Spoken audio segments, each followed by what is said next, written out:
como é pessoal? Então gosta de estar sou simulada. Bom, aquele é conto novo que foi trazido ali para MC Distranca. Acho que esse nome. É a primeira vez que eu ouvi algo de selo e parece que está no estúdio de Avatar a fazer essa produção que para breve está disponível para nós. Mas por agora já é para perceber que é potência de se escrita e se vibe na música. Então, um jogo lá na casa, eu deixo no comentário de 0 a 10. Que nota eu está dando? Será que eu está provando positivo ou não? Nós fica com um trecho de momentos depois de gravar música e vibe na comemora resultado.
Começa a vir de Ostura, Cabo Verde, últimos tempos, tem estado na onda de novos MCs que a surge e Malta cada vez mais afirma e alguns já chegam de sair de Cabo Verde para o show na diáspora, assim, levando seus trabalhos, suas músicas.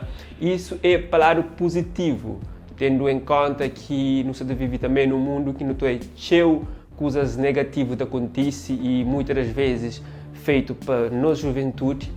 E hoje os jovens também levam esse sonho de música e fazer ser real e conseguir concretizar vários outros sonhos a partir disso e de dar aplauso e apoio e dar suporte modo que não pode, assim, para cada vez mais esse fazer melhor, ainda acredita, mas esta bata amadurece e se aquele que é seu destino, que seja triunfar para sucesso.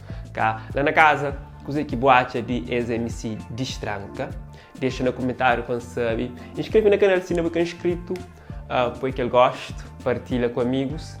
One love.